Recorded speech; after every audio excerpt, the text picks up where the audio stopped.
Okay, so we'll go ahead and get started. I think you know both of us, everyone, Jackie and Lisa.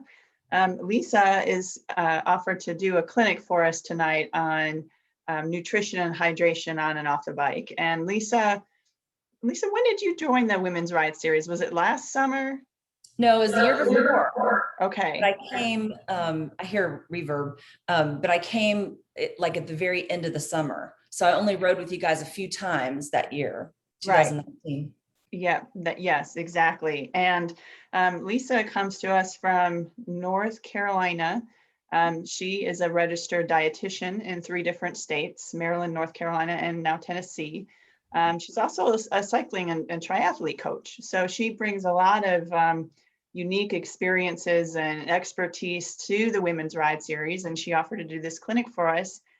We also worked with Lisa on Psychology's first boot camp that was this past spring. So she was our coach and our dietitian as well for that program. And so I'm just really thrilled that Lisa offered to or took up my request to lead a nutrition and hydration clinic for us. So Lisa, I'm just going to go ahead and turn it over to you. Okay. So I'm going to share my screen and show my slides, but I want to say, I enjoy questions and I enjoy, going back and forth. So feel free to ask questions as we go. We will be talking about products for on the bike towards the end. Sorry, I need to press play. And we'll be going through, it seems simple to talk about what to eat or drink on the bike, but actually it can get quite complicated. But we're going to talk a little bit about nutrition in your daily life as an athlete. All of you are athletes, whether you think of yourself that way or not. And so your diet needs to reflect that as well. So the big takeaways tonight, just remember that we want to be eating whole foods, less refined foods. The more whole foods we can eat, the better. We want to eat more protein. Athletes need more protein. Every meal and every snack, you should be making sure to include some protein with that. If you want to lose weight, you're going to have to create a calorie deficit. We'll talk a little bit about the best times to lose weight as an athlete, as a cyclist. And I like to say that carbs don't count on the bike. I'll explain why. And after each workout or ride, you should include some protein and carbs to refuel. So these are just kind of what we're going over. Periodization of nutrition. Just like your training, you can't stay in peak form all year round.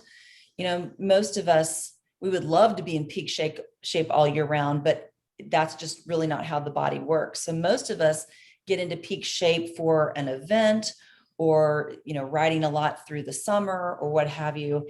And then most of us during the winter cut our volume back. We don't ride as much because the weather isn't as great. That's when our food intake should cut back as well, right? That kind of makes good sense.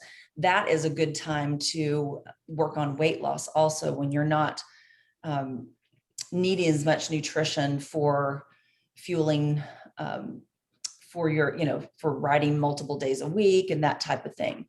So when you're in race season, I use the word race a lot. I know cyclists may not have races on your calendars, but I'm thinking of your goal rides as races, or your target rides races.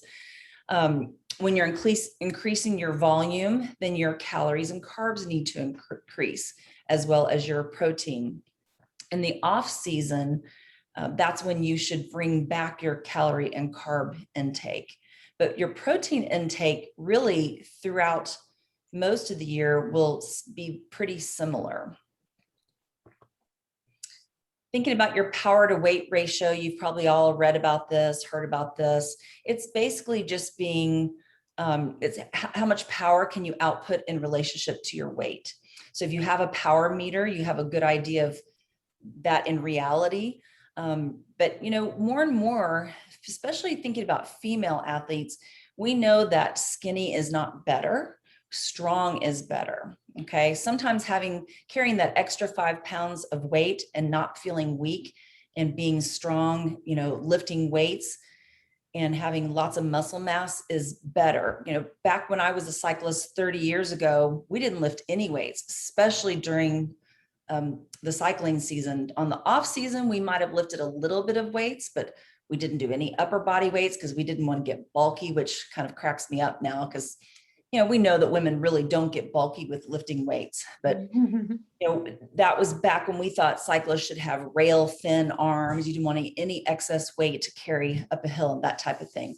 That thinking has really, really changed over the years. And then we want to make sure you have adequate protein intake. If you're interested in your body composition, there are ways that you can assess that. Many of you may already have bioelectrical impedance scales in your home. There's many different brands. Garmin Index is just one example. That's one that I'm familiar with because it links into Training Peaks, which is what I use with athletes. But there's lots and lots of them. There are very expensive ones. There's very inexpensive ones. It's all the same technology. They are not super accurate, but once you have your baseline number, the first time you step on it and you start to see changes in your body composition, that's pretty accurate going forward. So they are good to have around if it's not an unhealthy thing for you to. Some people really do not do well with scales and they know they shouldn't have scales in their house. That's great. If you are someone who doesn't obsess over a number on the scale or your weight or your body fat percentage and can handle seeing those numbers, then could be a good thing for you. The DEXA scan that's probably the most accurate way of getting your body fat percentage and your lean muscle mass percentage, but most of us don't have access to that. I happened to have a DEXA scan earlier in the year. They were looking to make sure I didn't have any, osteoporosis or what have you. And they would not allow me to have a full body DEXA scans to do my body composition because insurance wouldn't pay for it. So I just got my one little area that they wanted to look at. So the bod pod is probably the most accurate and reasonably priced way for you to measure your body composition. Another thing that I like about it is it's not easily accessible to you. So you can go once or twice a year and check your body fat percentage, check your lean muscle mass. And it's not as easy to obsess over those numbers because you don't have ready access to that. I went to Eddie's Health Shop, I think the end of April, and I think they were running a special and I think I paid $15 or $20. It's ridiculously affordable. So that is a great thing to do if you're working on your body composition. It is totally okay to not be working on your body composition too. And just go by how you're feeling, go by strength, how you feel on the bike. Waist circumference is another great way to just assess where you are with your body composition. The CDC website, I'll show you the next screen, how to do your waist circumference. But for women, if your waist circumference is greater than 35 inches, that does put you at risk for some diseases. And we do know that a higher waist circumference is correlated with ICU admissions for COVID.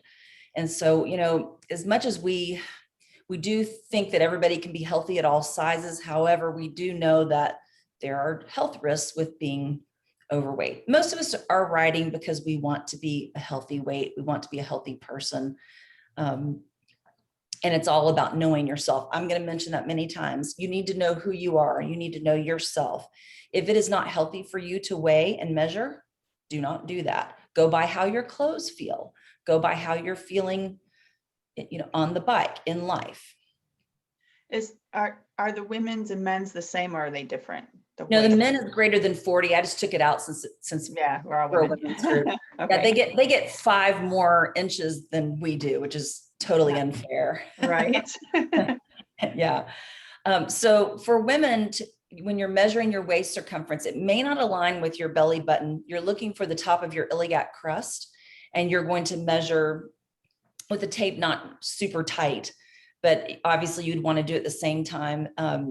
And probably once a week is good. Sometimes you will see your waist circumference measurement change before the measurement on the scale does, especially if you're doing strength training, you know, things that increase your lean muscle mass and you're eating correctly, and perhaps you're losing body fat. So your waist circumference could be getting smaller as, you know, although your total weight may not change.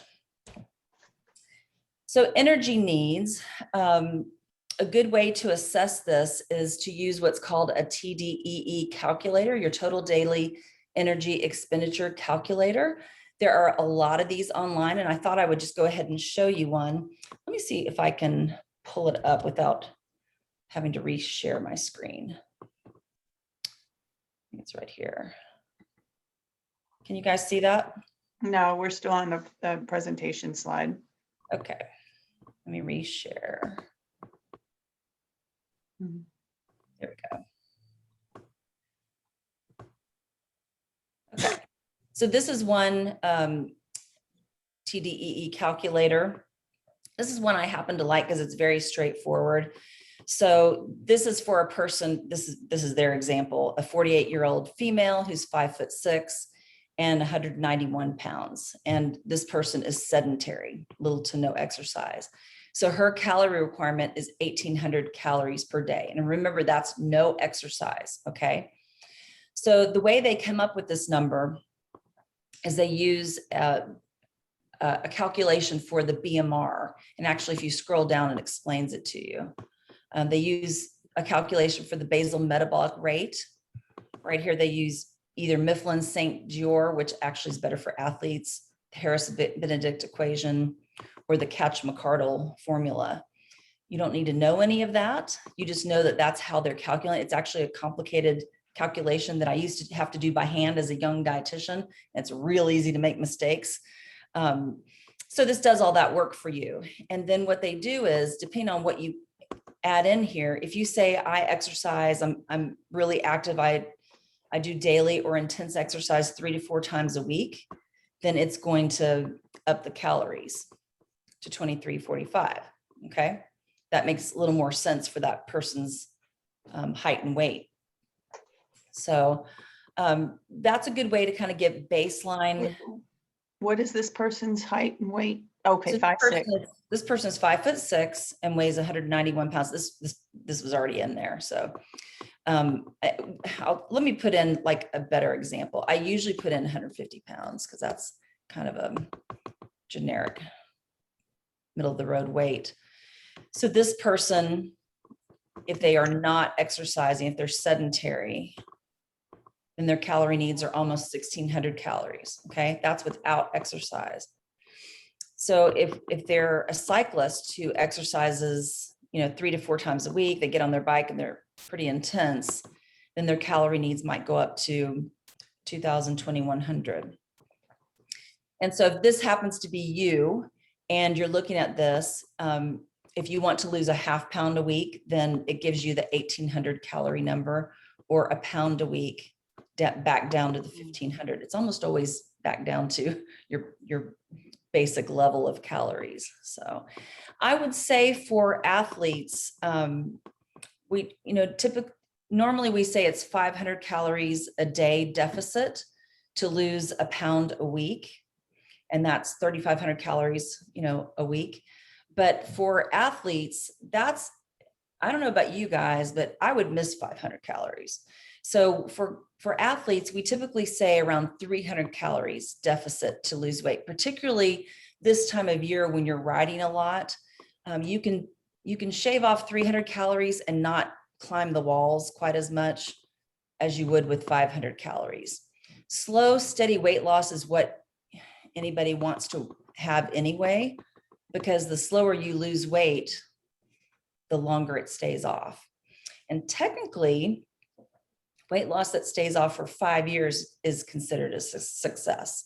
So just the act of losing weight is not the success story. The success story is keeping it off for 5 years.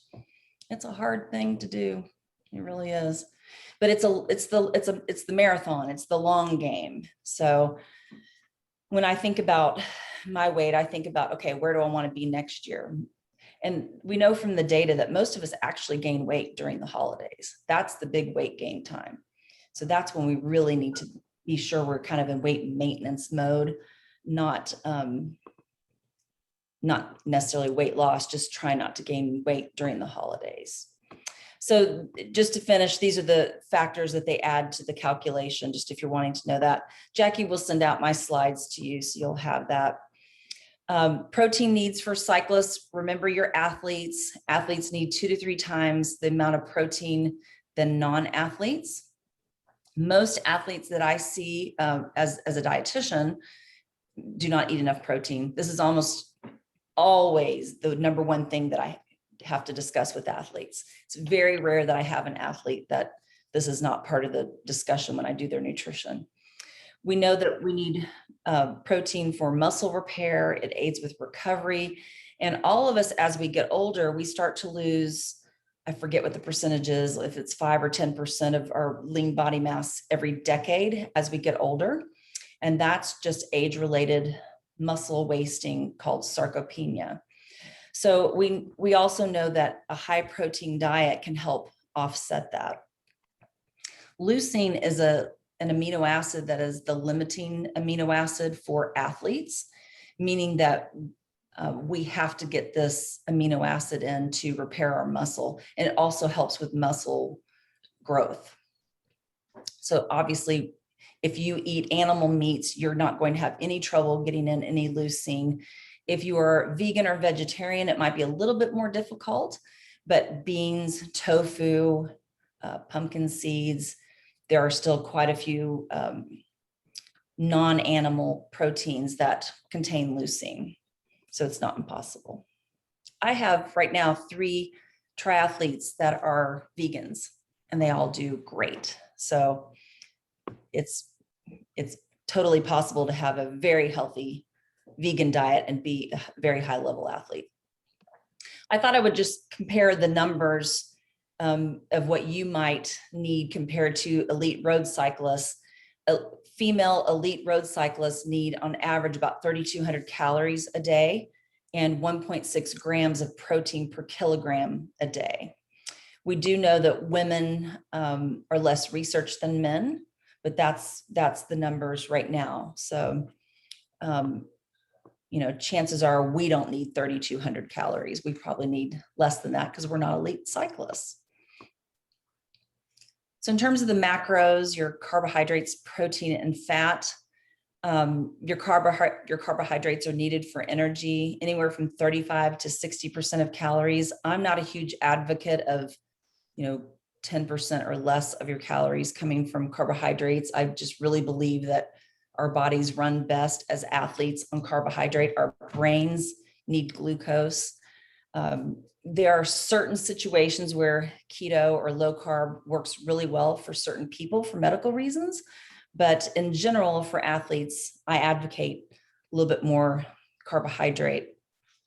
During the season where we're riding a lot, up to 60% of our calories probably should be coming from carbohydrates. And then during the winter, when we're cutting back our calories, that's when we could go back to like 40% of carbs. We don't need quite as much energy because we're not riding as much.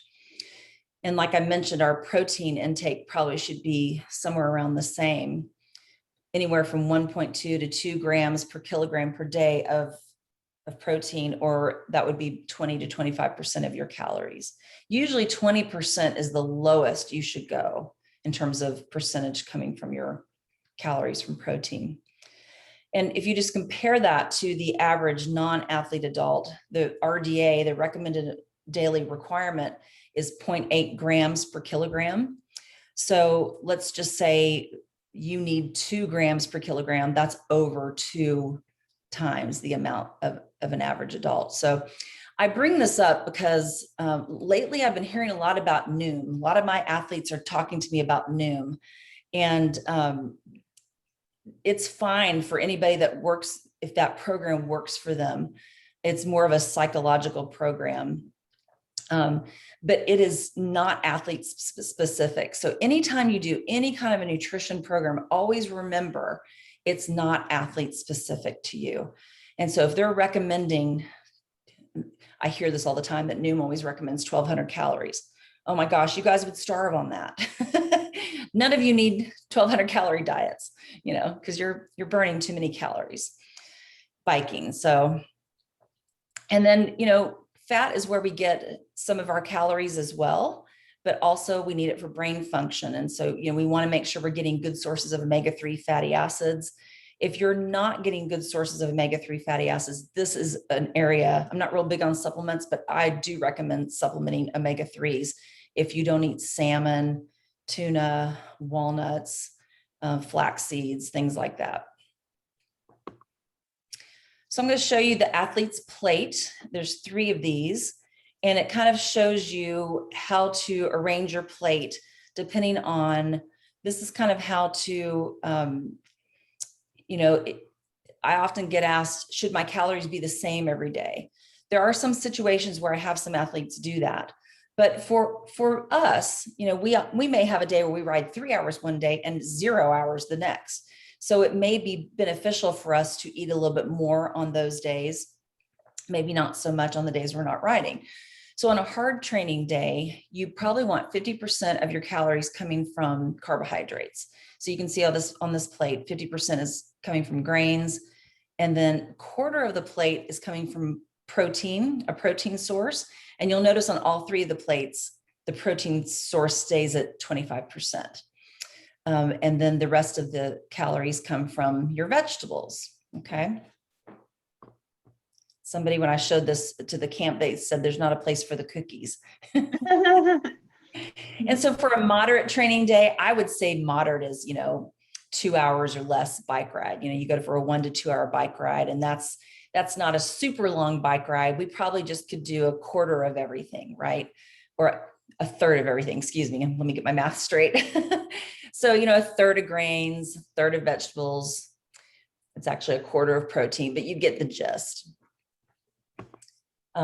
For easy day, or if you are in weight management, half your plate should be fruits and veggies, 1/4 of the plate should be protein, and then the rest of the plate can be carbs, or even a little bit less if you're trying to lose some weight. So again, it follows that concept of, you know, when you're training hard, you eat more carbs. When you're not training as hard, you reduce your carbs. And you know, we don't want to be anti-carb, but we all know there's different kinds of carbs. So whole grains are great for you, but the carbs we probably need to get rid of if we're trying to lose weight, or if it's off season. And of course, at Christmas, this is so hard, but it's the cakes, the cookies, the candy, the ice cream, all the stuff we really love, but that stuff packs on the pounds really quickly, and it carries some fat with it also. Anything that has fat and sugar, yeah, it's going to taste good, but it's going to put the weight on. So I just put my little example plate in here. Does anybody have a concept of whether this should be an easy, medium, or hard day?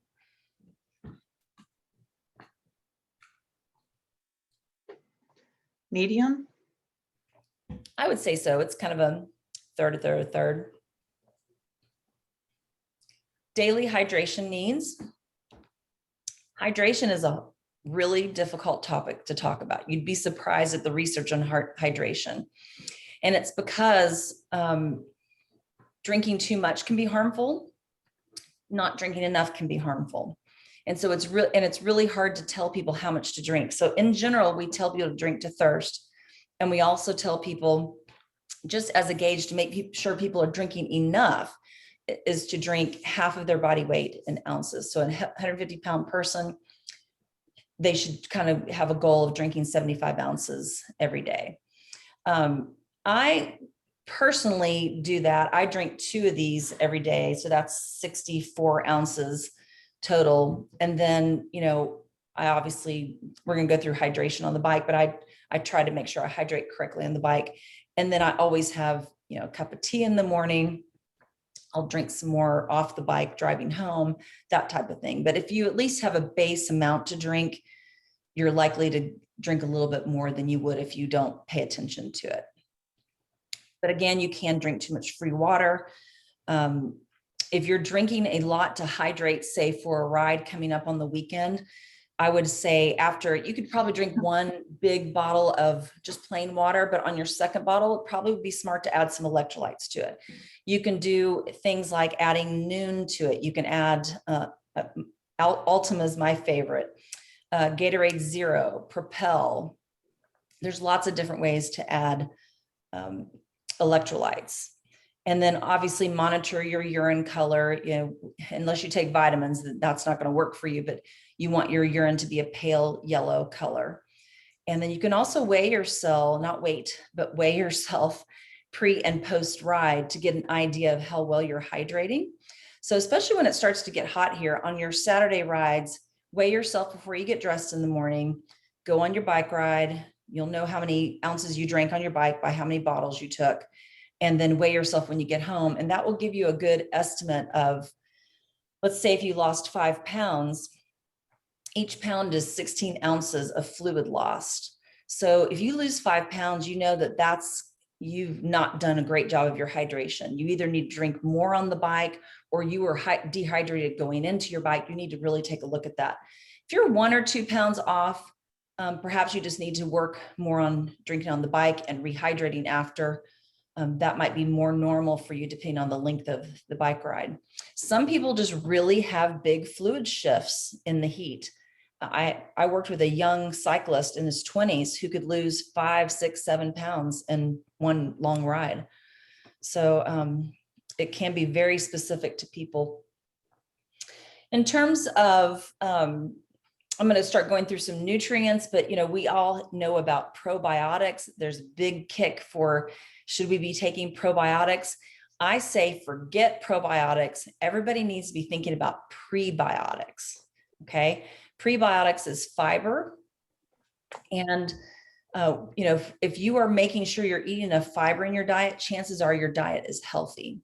Fiber is in fruits, vegetables, whole grains, etc., nuts.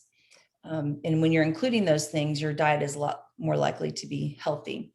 For women, the recommended fiber intake is 25 grams. And then after 50, it's 21 grams. And I put the men's requirement in there just to give you an example of the men's requirement. Do we think men need more fiber?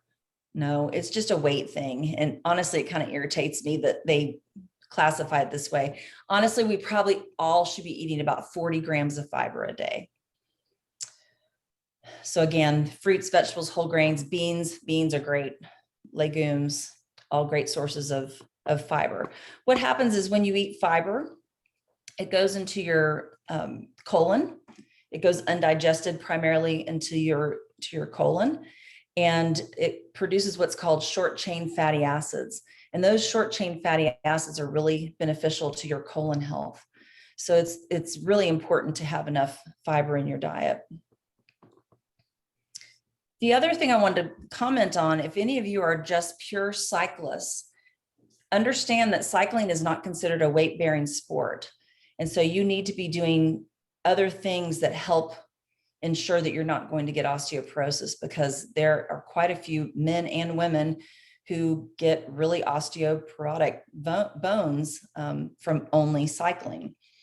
So you need to be doing strength training, walking, running, whatever other source that you enjoy that is considered a weight-bearing sport. So I'm going through the nutrients that help with bone health. Vitamin D, the RDA is 800 IUs. If any of you all have been keeping up with vitamin D now is touted for everything from cancer to immunity, you name it.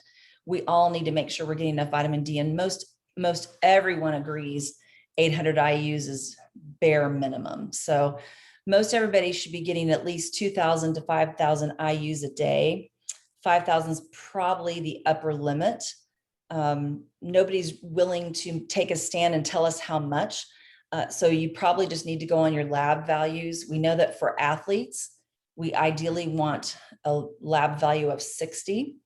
I had my vitamin D checked, I don't know, early in January, February, somewhere around there. And my lab value was 35. And so they'll tell you greater than 30 is normal. And so my doctor was like, oh, you're good. And I'm like, no, I'm not. It's supposed to be 60. And I had been taking 2,000 IUs through the winter.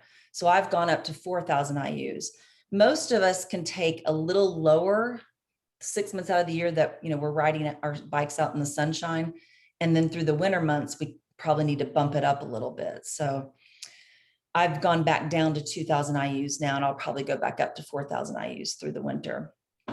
So I tend to be somebody that runs low with vitamin D. I've been real low, even though I eat dairy, I take vitamin D.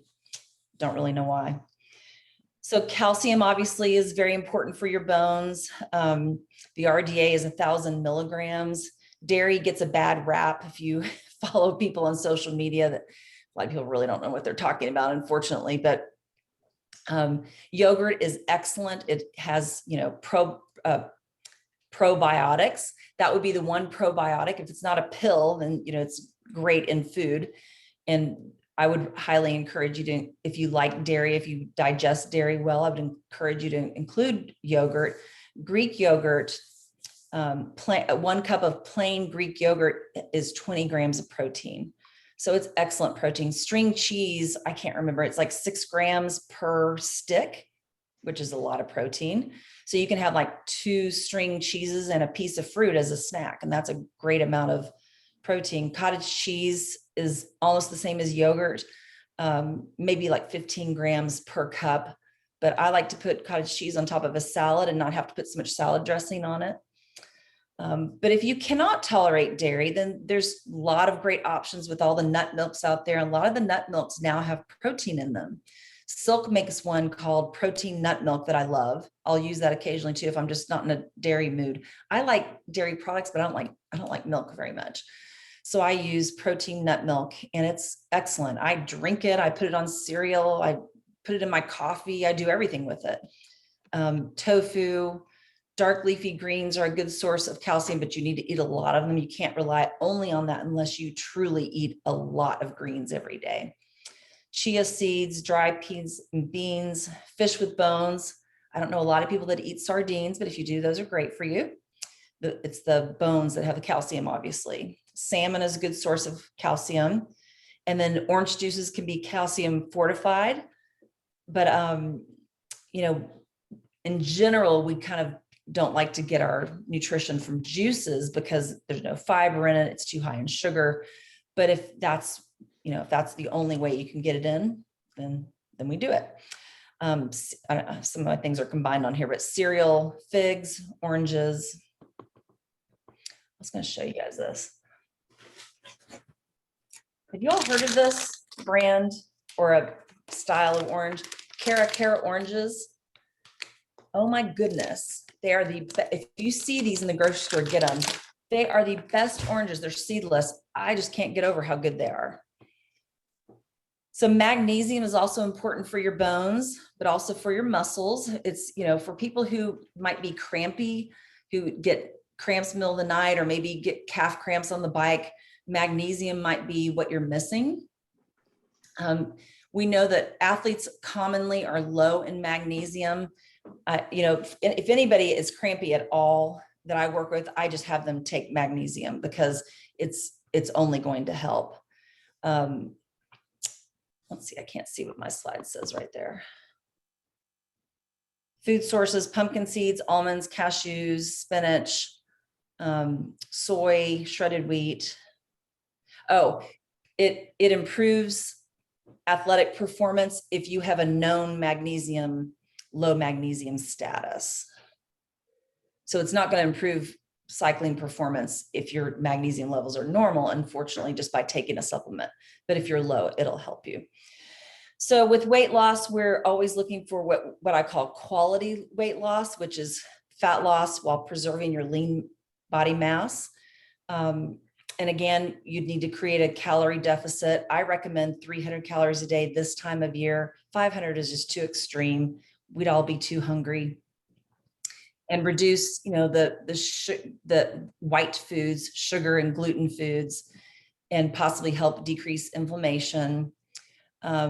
track your macros on one of the apps, like MyFitnessPal is what I often use, but there's lots of others. Use what you like.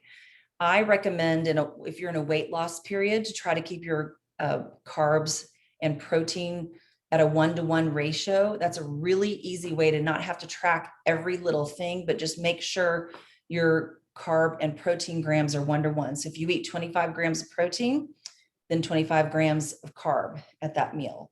And it's a super easy way to track that. We know that high protein helps with satiety. It helps with your blood sugar regulation.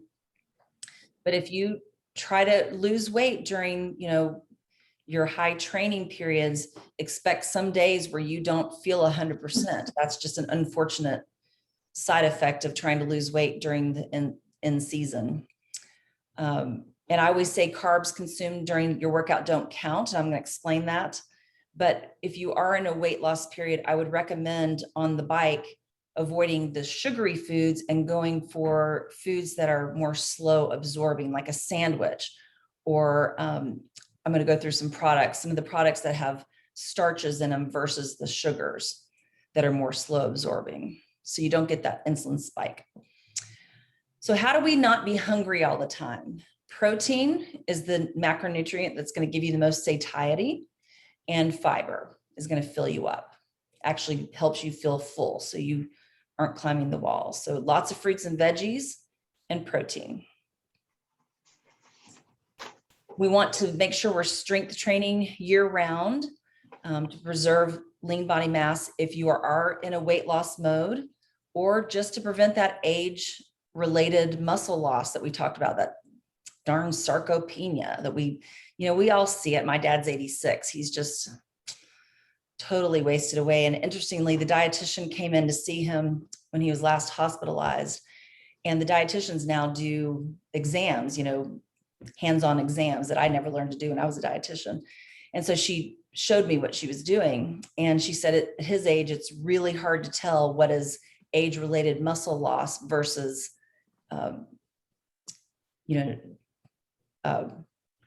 trying to say nutrient deficiency, but what, my brain won't pull it out. It'll come back to me. So increased calorie burn. Strength training allows us to increase our calorie burn by increasing, the more muscle mass we have, the more calories we burn. And, if we can keep our muscle mass as we age, then our metabolisms don't take the nosedive. So the ultimate goal is to increase our power to weight ratio through strength training. We can do some strength training on the bike too. Hills, hill repeats, this type of thing. That's increasing your strength as well on the bike. But to be a balanced athlete, you need to be doing some strength training off the bike as well. This is probably not the time to be ramping up your strength training program. Off season is a better time to do that. And then we should be kind of in a maintenance mode with our strength training program right now. I thought I'd mention intermittent fasting, IF. You hear about this almost everywhere in any magazine you open up and what have you. It's in general, intermittent fasting is not great for athletes. It's just too hard for us to get our nutrition in, and working out on fumes is going to make for bad workouts, right? However, I will say there are enough benefits to intermittent fasting to warrant thinking about stopping late night eating. Maybe 12-hour fasting would be beneficial for all of us, just for the gut rest, cell clearing, hormone regulation, reduction of reflux, and improving your sleep. Weight loss for women has not been established for intermittent fasting though, but for men, of course, they get the benefit of the weight loss from intermittent fasting. So for women, you might get all these other benefits. And even with cancer, they're studying it quite a bit, but it just may not be your weight loss tool. And if you are someone who has a history of eating disorder, or kind of gets obsessive with counting calories, or can take it too far in terms of, I'm going to fast for 48 hours now. Obviously, I don't think that's healthy unless it's for religious reasons. I would just say skip it. you don't have to do intermittent fasting. You can still lose weight. So another way to do intermittent fasting is the 16-8. That's where your feeding window is 8 hours. It's just really hard to get all your nutrition in an 8-hour window. If people did this long term, I would be concerned.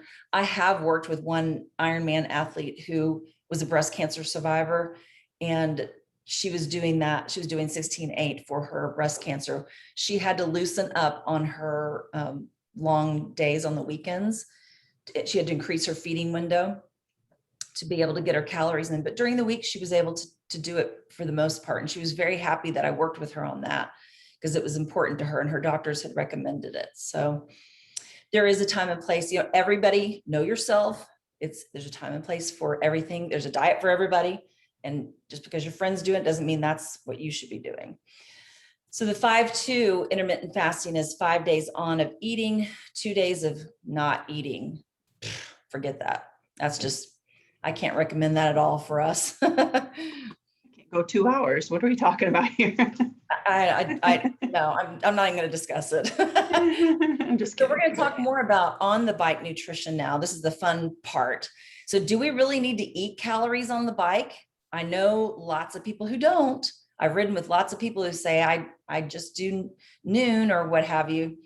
I don't give unsolicited advice, so I don't say anything, but yes, you probably should have some calories in your bottle or in your back pocket. And what should we consume on the bike? So in terms of hydration, think about how many hours you're going to be on the bike. So for every hour, you probably need 1 bottle. If it's a 3-hour ride, carry 3 bottles or plan to stop and refill 1 bottle. Temperature does change this. I did a 3-hour ride yesterday. I carried 2 bottles. I thought I would stop and refill 1. I didn't because it was nice and cool.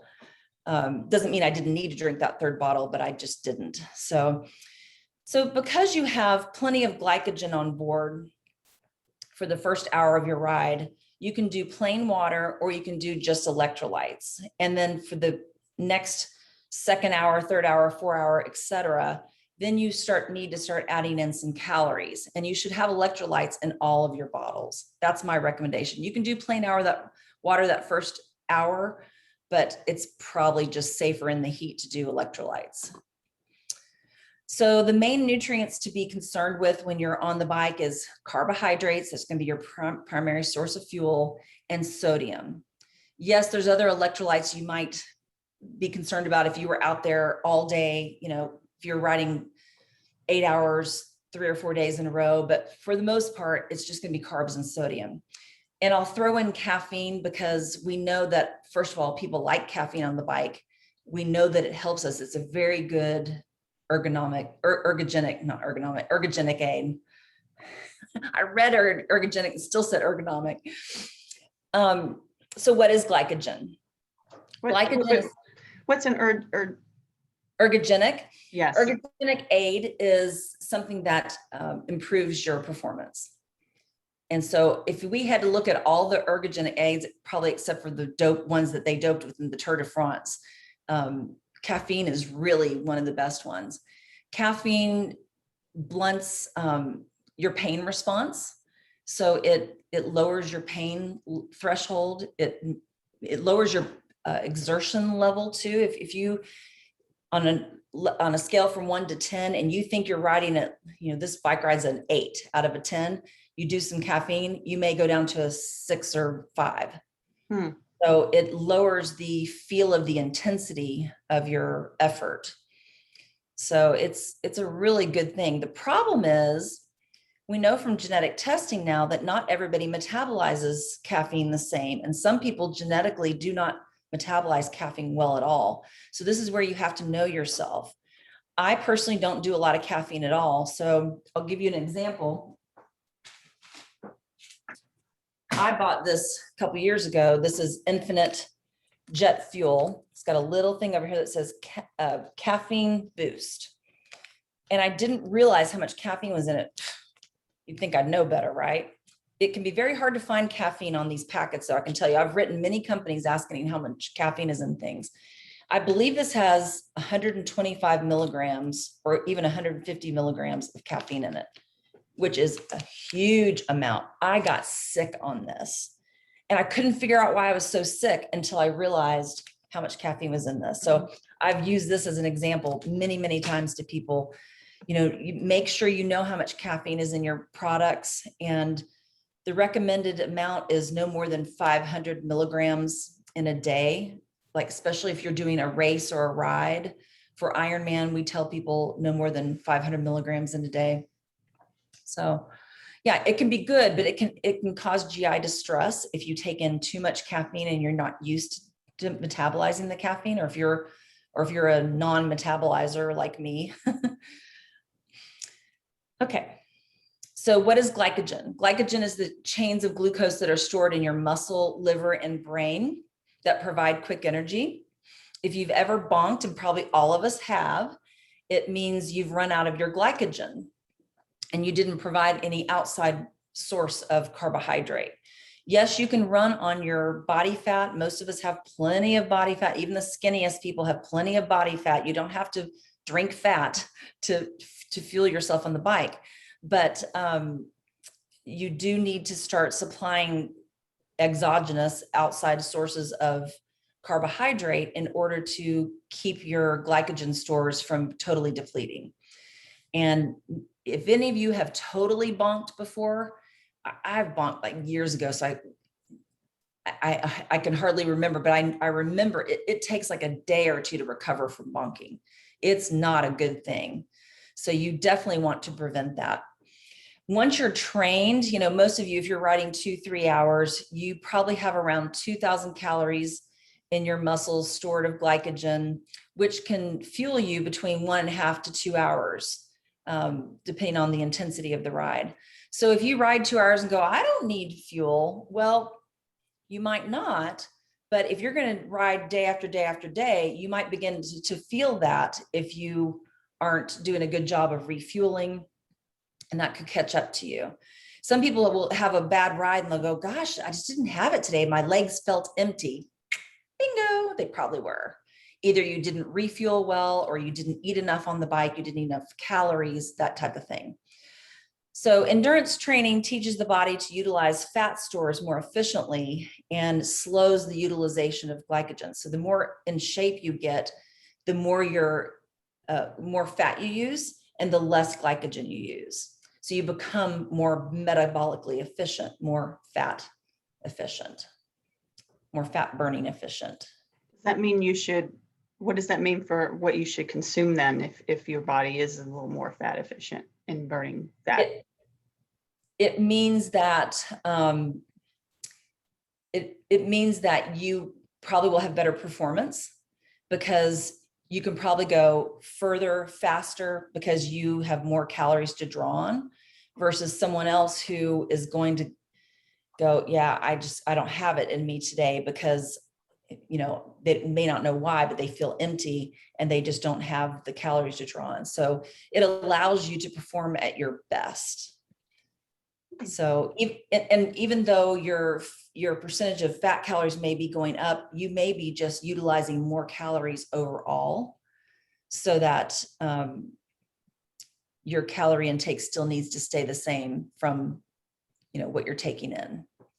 Just people want to twist this all the time and make it to where when you become fat efficient, that you don't have to take in as much outside fuel, but it doesn't work that way. Okay. It doesn't. Unfortunately, it doesn't. No. Darn it. I know. And I've really done a lot of reading on this, because I kind of circle around to it too. And I'm like, wouldn't that be great? But it really just doesn't work that way. And what we know, people who do really low carb diets or keto, is that they struggle to eat on the bike or running because their GI tracts aren't, I'm going to get to that here in a second. I'll show you why. Because they aren't metabolizing carbohydrate. And so then they don't have the transporters to get the carbohydrate into their system. So this is a molecule of glycogen. And I know it doesn't mean anything to anybody, but I thought it was kind of interesting, because I'm going to talk to you about, this is the best picture I could find of the Scratch Super Fuel. And it's a cluster dextrin. And I think they're, the molecules just kind of look similar. This is from their video. I couldn't get a great picture of it, but on the front of their package, it shows a molecule. It's the similar concept. You're taking in a starch that has chains of glucose, and that's what's stored in the muscle. So it's just kind of neat. I like that Scratch Super Fuel. Goal calories on the bike, you're probably going to need anywhere from 200 to 400 calories. I'd be surprised if any of you need 400, but you might need somewhere towards 300 calories if you're doing a lot of riding. So again, the first 45 minutes to an hour, water plus electrolytes, you have enough glycogen that you don't need to replace it for that first hour. However, if you are doing back-to-back days of riding, or you're training for, like, let's say you're training to go ride the Rockies that Jackie has done, where maybe it's 3 to 4 days in a row, you might want to start your first bottle as a sports drink that has calories in it, so that you don't end up empty for the next day's ride. So you're kind of protecting yourself, and you're refueling in a sense on your bike. So those are well-trained, can extend this time, but you may not want to when you're riding back-to-back days. If you're riding 2 hours plus on the bike, then you need to definitely supplement with carbohydrates to prevent, depleting your glycogen and bonking. I'm kind of being repetitive here, sorry. So how long is your race? If it's less than 2 hours, or your ride, if it's less than 2 hours, you may only need to eat as needed. So maybe you just you could do electrolytes in your bottle and carry a bar in your back pocket and eat it as needed. If you're riding every other day or not a whole lot, that probably is fine. If your ride is greater than 2 hours, then you start to require more nutrition intake on the bike. And so, start low. You need to do what we call gut training, which is teaching the GI tract to absorb these nutrients. When you're exercising, what the body wants to do is to shunt the blood away from the GI tract to the extremities. And so by eating, you're teaching the body to continue to absorb calories while you're on the bike, but that takes some time. So if you're someone who's never eaten while you're on the bike, you can't just go straight to 200, 300 calories. You may start with 100 calories, 150 calories per hour, and gradually work up to see how much you can tolerate. But always carry more fuel than you need. I've been with people who you just have days where you bonk. Maybe you missed dinner the night before, the night or 2 nights before, and that's what caused your bonk. So in general, the amount of carbohydrate, think about 60 grams an hour. That's kind of the sweet spot, which is about 240 calories. You can probably, if you're a smaller female, you can probably just think about 200 calories. If you're a bigger person, you might need up to 300 calories. But again, this requires gut training to teach the body to digest these calories. And so if you're not doing any calories right now at all, I would start around 100 calories an hour. And we'll talk about what products to consider for that.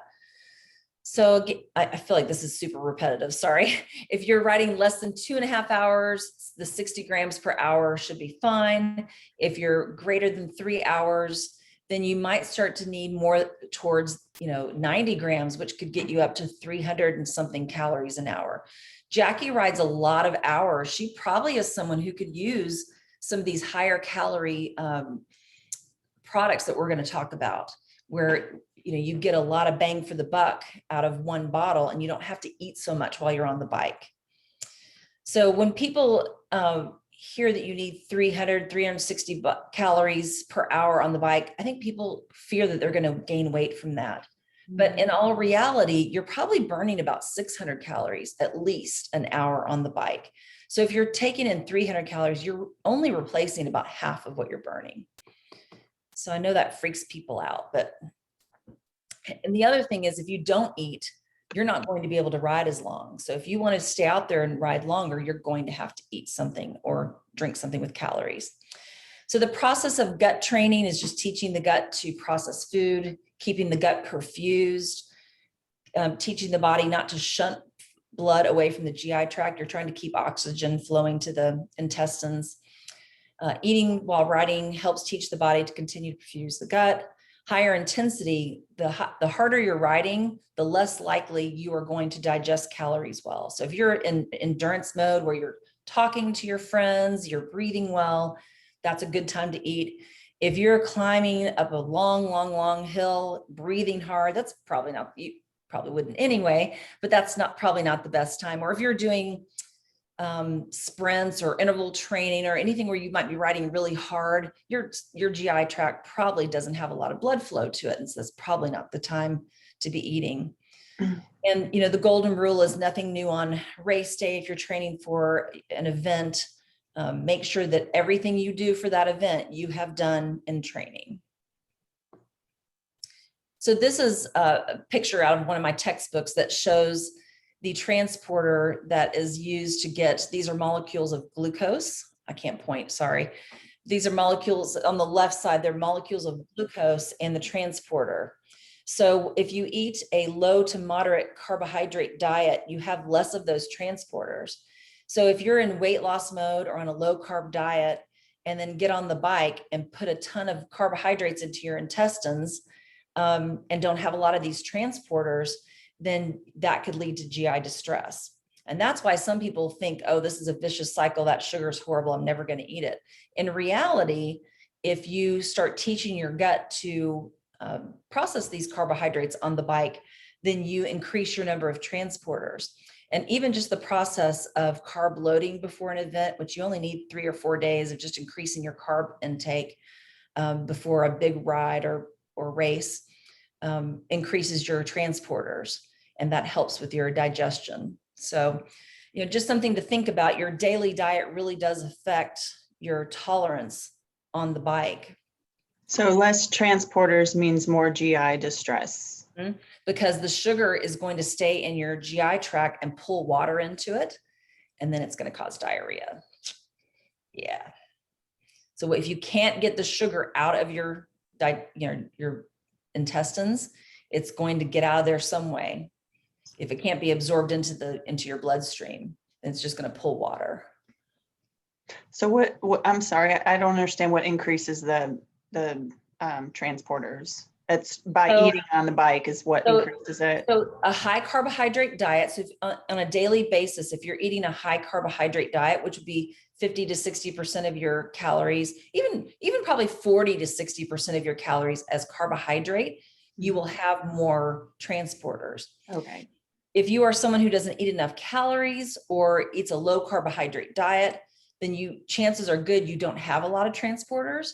And when you try to drink sugary things or even starchy things on the bike, your stomach's going to say that's a no-go. So yes, the process of gut training on the bike, of slowly learning to drink some of these low calorie drinks like Scratch, and then maybe advancing to some of the higher calorie drinks later on when you know your stomach can tolerate it, helps with absorption. So I eat a pretty high carb diet because I eat kind of a plant-based diet. I just have no issues. You know, I've never had any issues because I've also never missed a meal in my life. So, but I've worked with quite a few low carb athletes, and they all struggle, especially on race day when you add stress and all those things that affect your stomach. Let's see. So I basically went through all of this. Let's skip that. So electrolytes, sodium, some of the things you can add to your water bottle that are not calories are Noon, Liquid IV has a little bit of calories, LMNT. I'm going to show you some of these products. I'm going to stop sharing here. What about Diet Coke? So that's caffeine. Yeah. And sodium probably, right? Yeah, I don't think it's enough sodium for you to feel like that's enough for you on the bike, but okay. Yes, I've known many people that stop at a mini mart and get some caffeine. I crave it on the bike. Isn't that weird? I don't drink Diet Coke a lot, but I have to admit, I really like a Diet Coke after a bike ride. Yeah, I don't drink it at all anymore, but really, I still crave it like on a bike ride or after a bike ride. Sometimes I do get one from like a fast food place if I'm on the way to a bike ride. I know that's crazy, but I don't buy 2 liters. I don't buy packs. I don't buy it at all and bring it in the house. I like it a lot, but it doesn't like me because I don't do well with caffeine. So the electrolytes that you can add to your water bottle that don't have calories, like for that first hour, Noon is really common. I know the bike shop carries it. Some of them this one has caffeine. This is a cherry limeade that I didn't realize had caffeine until I got it home and took a look. Ultima is one. This is not, I don't do this one on the bike. This is when I drink during the day. I love it. It is not super high in sodium, but has magnesium, other electrolytes in it. It just helps me get my water in. LMNT is the one I mentioned. This has 1,000 milligrams. This is my absolute favorite. This one tastes like a margarita. And 1,000 milligrams is a lot. But in the heat, I start with 1,000 milligrams in my first bottle. And then my other bottles don't have quite as much sodium. And I tend to do well that way. It's almost kind of like preloading with sodium. So I really like LMNT a lot. Sarah, who's on here, turned me on to this. It's called Redmond Relight. And this one's watermelon lime. I just tried it, Sarah, yesterday, and I like it. I still like LMNT better, but if you like watermelon, this is really good. I like it a lot, and it's less expensive. So, and then for just sodium supplementation, while we're kind of on the topic of electrolytes, and this is at the bike shop, you can do salt stick. I really like the chewables. I think I accidentally bought this one. This is the tablets, where you would carry the tablets on you. The chews are much better because they're almost like a Tums. They've got calcium in them, phosphorus, as well as sodium. There are 100 milligrams of sodium per chewable. And so those are great to have on you on like if you're doing a really long ride and you're just concerned that you might need some extra sodium, just carry some of the tablets on you. Those are good. Let's see. So I'm just going to talk about these and I can go back through my screen. But so there are two different, for sports drink options for your bike. There are two different categories. I'm probably the only person that categorizes them like this, but this is how they are. Scratch is a really common one. Everybody loves Scratch. I mean, I've yet to meet a person that Scratch does not work for. It is 80 calories per scoop. And a full cycling bottle, that's 20 or 24 ounces, you would probably use 1.5 scoops. So that's 120 calories per bottle. So that's pretty low calorie. If you are just now saying, okay, she's convinced me, I need to add a little calories to my bottle, start with Scratch.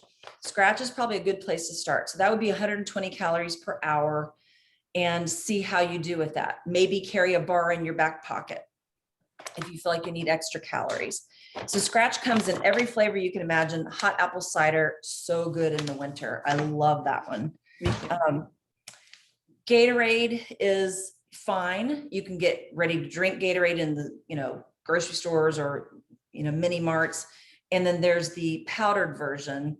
The new Gatorade, they've actually, because people know everybody's gone to Scratch, they've upped their sodium to 500 milligrams per bottle. So that Scratch has 500 milligrams. The 1.5 scoops is 500 milligrams. And now Gatorade has 500 milligrams per 20-ounce bottle too. So if you start with, 1,000 milligrams, or Noon is 300 milligrams, and then Scratch would be 500 milligrams for your second bottle, okay? So you can see there's a big difference in sodium depending on what you start with. So if you're a heavy sweater and you're a salty sweater, you might need something higher sodium. Or you could do Noon, which is 300 milligrams, and maybe carry salt tablets on you if you feel like you're going to need those. And we're talking about the heat, okay? We're talking about big time heat. Now, if you're riding lots and lots of miles and you need lots of calories, and it's hard to eat all the calories that we need to eat, there are higher calorie sports drink options. And basically, Scratch and Gatorade, they're basically simple sugars. It's sugar and fructose, cane sugar, dextrose. Sometimes it's fructose. But what they do to add extra calories and not make it too hyperosmotic for these higher calorie versions is they add a starch of some sort, maltodextrin. Scratch has come up with their own that I mentioned. You can see the little picture there. their clustered dextrin. That's the first ingredient in their product. So you don't get the real sweet flavor from it because you're adding a starch, but there's lots of calories. The scratch is 7 scoops per cycling bottle, and it's 400 calories per bottle. So it's a ton of calories. And you can imagine if you're an Ironman triathlete who is out there, up to 16, 17 hours, that this is really necessary for them. If you're doing a 2-hour bike ride, this is not necessary for you. Mhm. So let's just use Jackie as an example. Let's say Jackie has a 4-hour bike ride. She might start with an electrolyte her first hour, and then maybe she'll have 2 bottles of a 400 calorie drink. That's 800 calories. And then she might have, she might just have to pick up a water bottle at a store because she can't carry all those water bottles on her bike. And so she'll carry something in her back pocket with it. She'll have a 200 calorie bar of some sort. So that's 800, 900, that's 1,000 calories. If you divide 1,000 calories into 4 hours, is that 300? It's 300 and something, right? 4,000. 1,000 calories in 4 hours is 250. 250. Well, I'm really quick on the math. Yeah. So that's probably in range of where you would need to be. Even though you started eating the second hour, you're probably going to need that many calories for a 4-hour bike ride. Does that make sense to everybody? Feel free to ask questions. So the other way to carry calories, and these are more like straight sugary calories. Think of these things as concentrated sports drink. So you can carry chews. Some of these have caffeine. These Cliff Blocks are great. These are margarita ones, and they have 3 times the sodium. I love these. Anything margarita, and I'm in. I'm all in. These are Martin gels.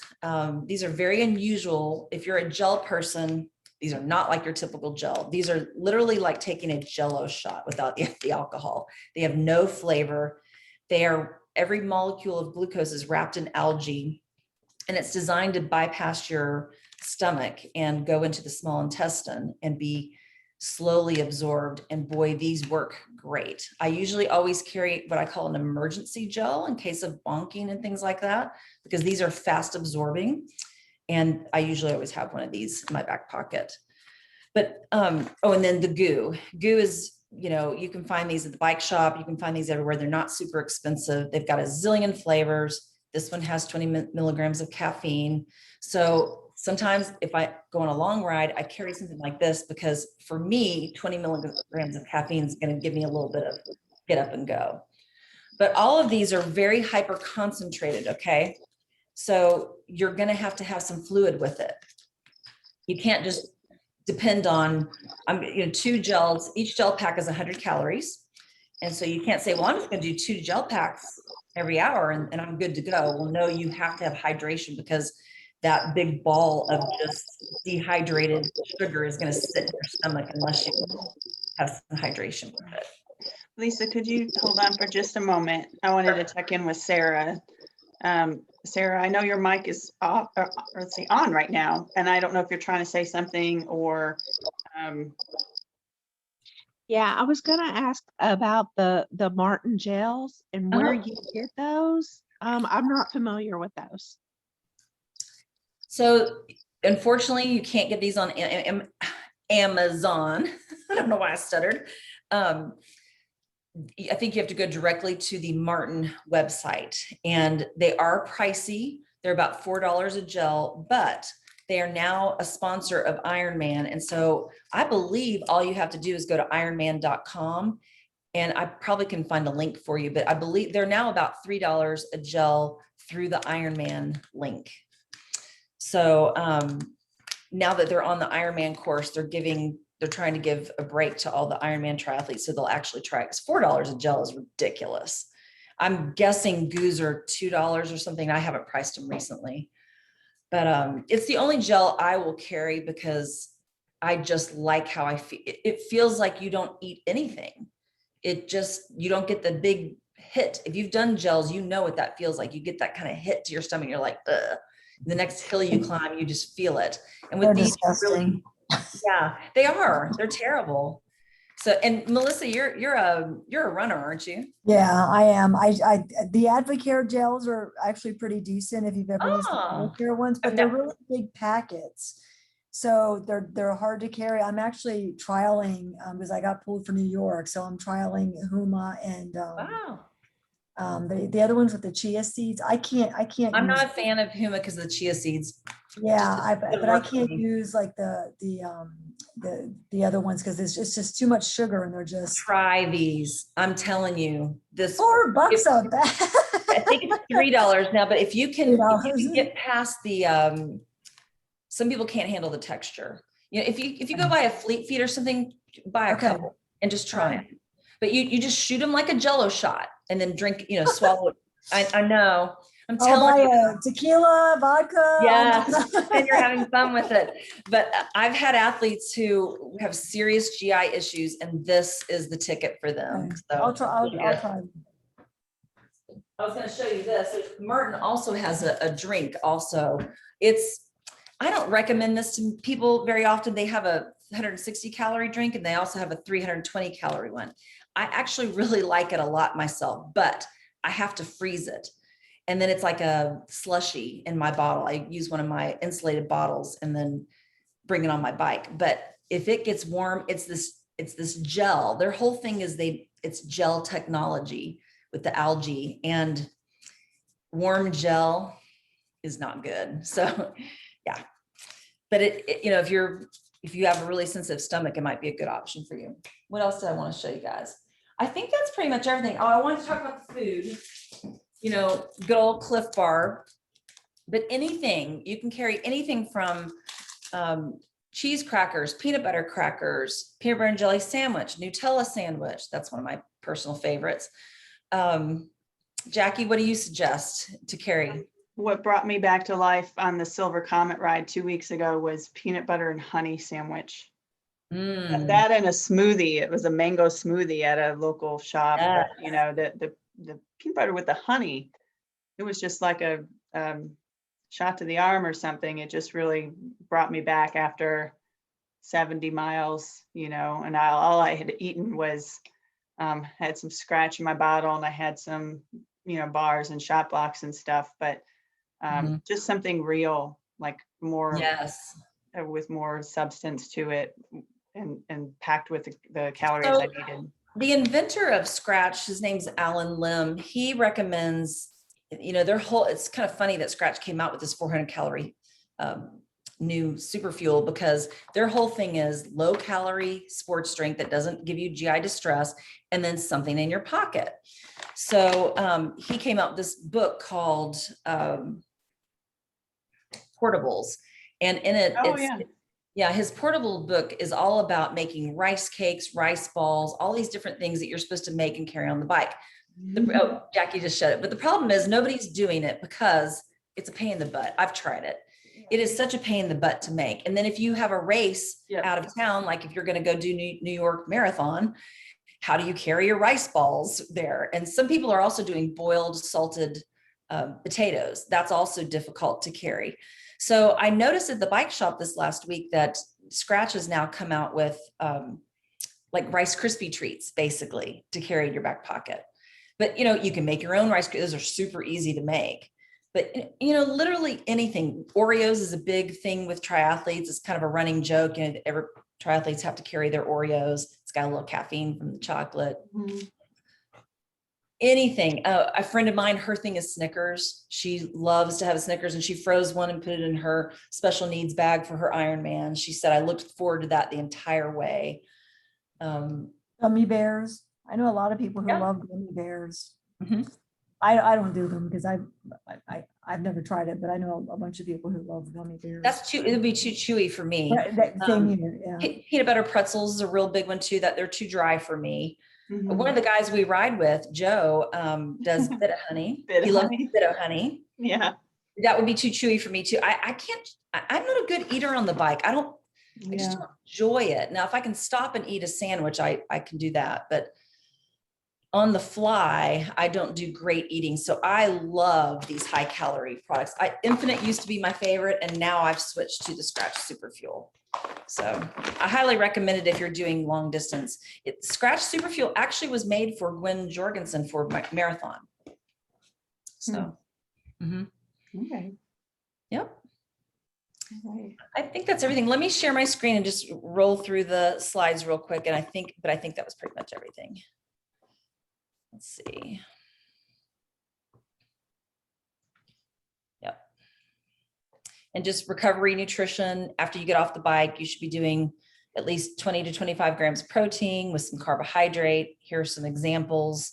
But literally anything that has protein, you can, Taco Bell's right by the bike shop. That's a good place to go get some fuel if you want something not so healthy. Or, if you're going to get home within the hour and eat at home, eat a meal, it doesn't have to be chocolate milk or a shake or anything like that. Just make sure you're eating within an hour. You don't want to go 2 or 3 hours without eating after getting off the bike.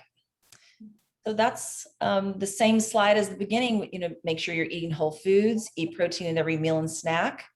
You have to create a calorie deficit to lose weight, which we all know is harder than we want it to be. But carbs don't count on the bike. So if you want your cookies, have them on the bike. That's a good time to have them. And remember to eat some protein and carbs after your ride.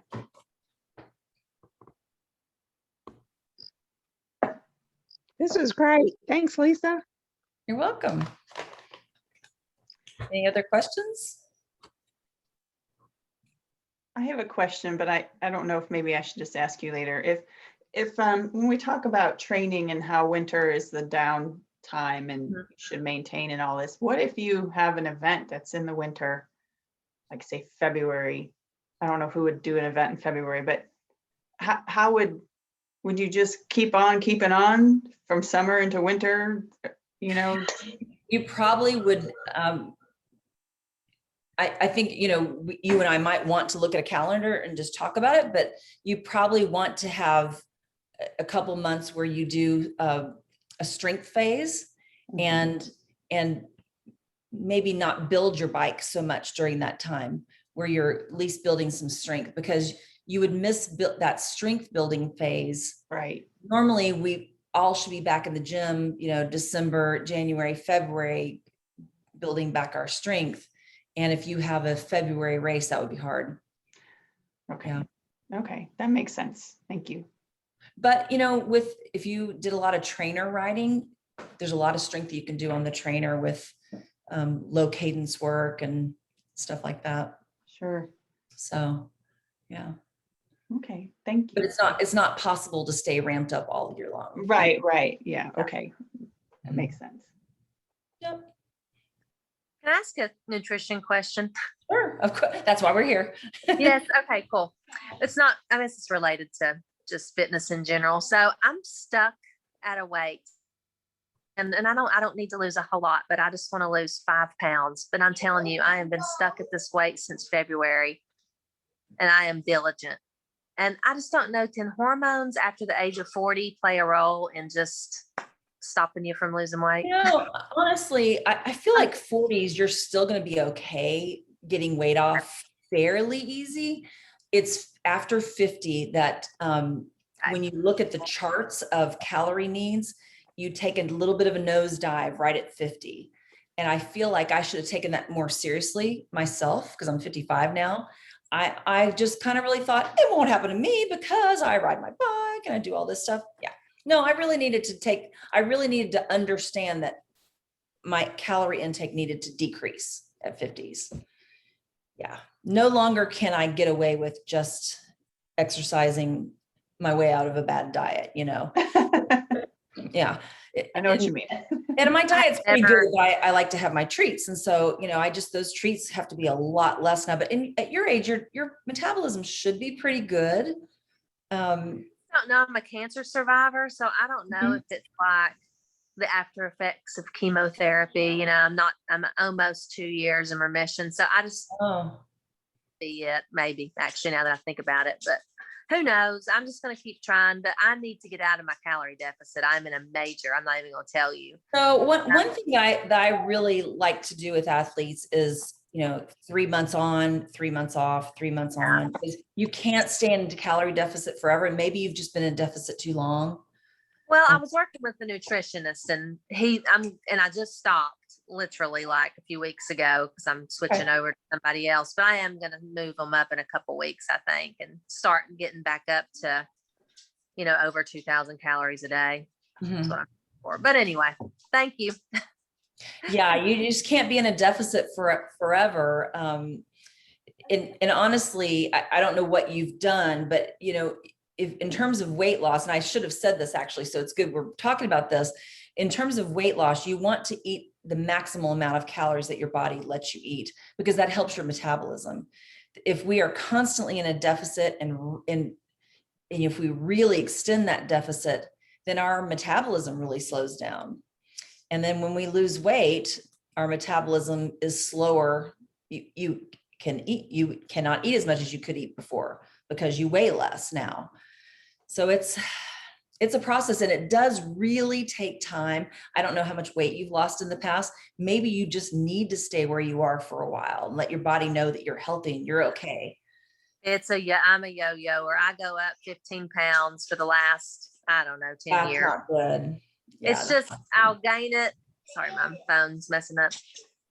I'll lose it, then I'll gain it back. I'll lose it, then I'll gain it back. It's very annoying, but that's my own stuff I'm working on. Okay. So maybe I just need to be at this weight. I'm not like overweight or anything. Well, I've seen you and I know you look great. So, honestly, and I think we need to improve our self-talk with ourselves. That's strong. I don't always love what I look like in the mirror, but I tell you, I can go ride my bike and feel really good. And I get home and go, really? Is that what I look like on the bike? It's a struggle, but having had my own health issues, I always have to remind myself that I'm so thankful that I still get to do this. And, some people don't. Amen to that. I know that I'm blessed. To be a cancer survivor and do what I do. I just know that that's very good. So I'll just maybe just chill with it all. I know when I was not healthy, I got very, very thin and was praised for that. And then when I was able to get healthy again, thank goodness, I regained weight. And that was to me a real wake-up call on this is because I'm healthy. I'm heavier because I'm healthy. And it doesn't really matter what people are commenting to me, that I should be thankful to be a little bit heavier because my body is allowing this now. When you're sick and thin, I never comment on people, or try never to comment on people's weight loss, because you don't know sometimes if they are undergoing cancer treatment or if they're sick and don't know it yet, or maybe it's better to keep those 5 pounds. And like you said, like in this culture, we are always praising that, and really that's, and then it doesn't really ultimately matter. Ultimately, as long as you're healthy, healthy is what's important. Okay. Thank you. A little pep talk there. Needed it. Thanks. Okay. Thanks for joining. Okay. Well, are there any other questions for Lisa? Okay. Well, I think we're going to wrap this up then. Lisa, thank you so very much for this presentation. And Thank you. so it was so rich in information. I took new notes from, just things I didn't know. And it's just been a really delight. I really appreciate it. And you've put a lot of time into this, and we really appreciate you doing this for us. And I'm glad to. I'm going to go back and study some of these things that you've said. I'm like, oh, shoot, I need to change what I'm doing here and there. But absolutely, I learn something new every time I talk to you. So good. Yes.